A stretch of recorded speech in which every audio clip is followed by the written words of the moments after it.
Let's take you now to KwaZulu-Natal, where the former provincial head of agriculture has again been implicated in allegations of corruption. Dr Siphiwe Mkhize was arrested yesterday over allegations of money laundering in 2020. He was arrested twice over two separate corruption matters that are still before the court. This latest case is among dozens where KwaZulu-Natal government officials have been embroiled in corruption claims.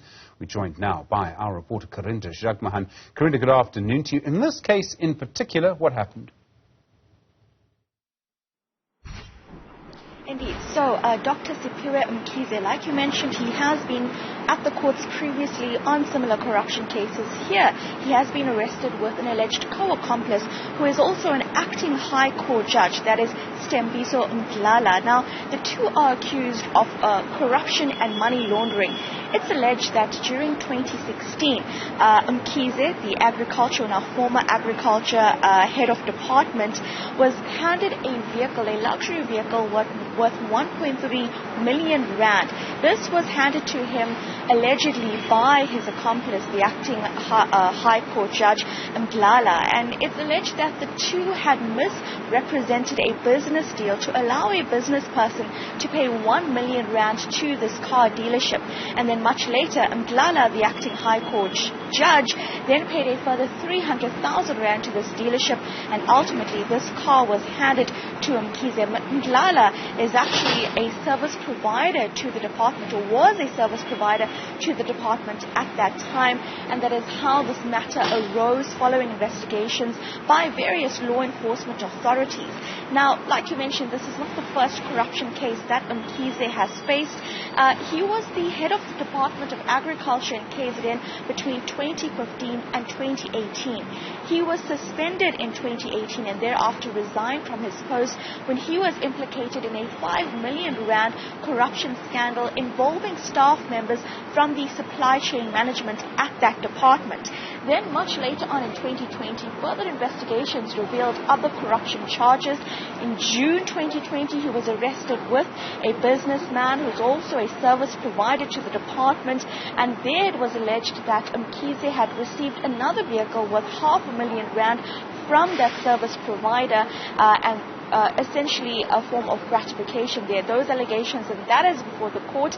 And then just 3 months after that, Mkhize was again arrested on a separate allegation where it was believed that he had signed off for a delivery of 3.5 million rand of hay that was supposed to have been handed over to farmers in northern KwaZulu-Natal during a drought season there. But that product was never delivered despite the sign-off for the over 300 million rand worth of goods there. So Mkhize clearly facing an array of corruption charges, and like you mentioned, he is not the only KZN government official, Stephen, that has been before the courts. I'll quickly just take you back. In fact, just last week, the former head of the KZN Treasury Department was sentenced to 15 years in jail for alleged corruption during his helm at that department. That dates back to between 2004 and 2011. The man here at the center of this is Dumisani Shabalala, and it's alleged that he had essentially worked together with an accomplice to defraud that department. And then, of course, we know that the Director General of the Premier's office is currently before the courts now as well. She's been granted bail, but she has been connected to corruption at the Tuze Water Board, which serves the northern part of the province there.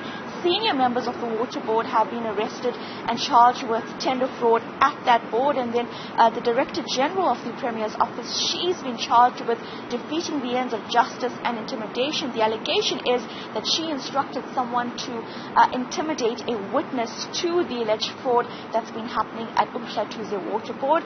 And then, of course, one of the most prominent cases that the country has been following is that of the former eThekwini Mayor Zandile Gumede, who is accused of tender fraud worth millions, defrauding the eThekwini municipality essentially, and with 21 other accomplices, including former high-ranking city officials. So there you have it, a number of corruption cases now coming to the courts. Of course, we're yet to see convictions, bar for the KZN Treasury head, the former KZN Treasury head, but it seems like then the will to actually move forward with the investigations by the various law enforcement authorities is actually now taking place. Karinda, Jagmohan, thank you very much indeed, live from KwaZulu-Natal, the latest on the corruption situation in that province. Well,